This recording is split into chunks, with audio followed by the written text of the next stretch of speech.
कस्तुरीताई, आता काय म्हणणं आहे तुमचं? नाही म्हणजे आम्हाला तर घर विकायची हौस नव्हती. तुमच्याच नवऱ्यानं टुमणं लावलं म्हणून घर विकायला लागलं.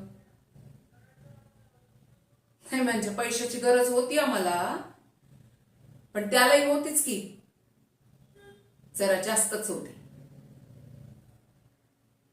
सरळ निरोप पाठवला, घर विका आणि माझा हिस्सा मला द्या. मग काय करणार आम्ही? विकून टाकलं घर. हा, आता ही हातापाया पडायची नाटकं करून काय उपयोग आहे? घर विकलं गेलंय, आता व्यवहार पूर्ण झालाय. राहता राहिला प्रश्न तुझा, तर आता तो तुझा तूच सोडवायचा आहेस. आमचा काय संबंध आता तुझ्याशी?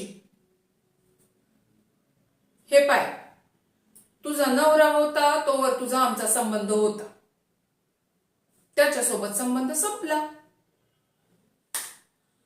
या घराचे दरवाजे तुझ्यासाठी कायमचे बंद. आणि हो, इथून बाहेर पडताना इथली एक पण वस्तू बरोबर न्यायची नाही, कळलं का?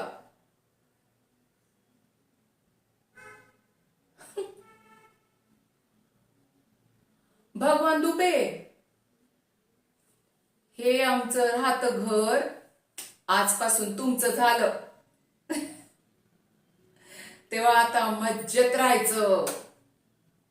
आणि कोणी काही त्रास द्यायला लागलं तर कायदेशीर कारवाई करायला तुम्ही मोकळे बरं का?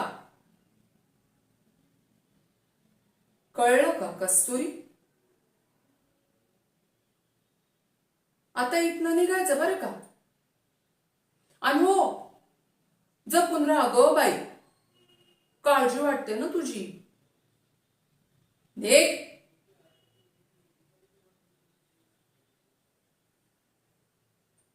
चला भगवानराव, येते बर का? राहा आता आरामात.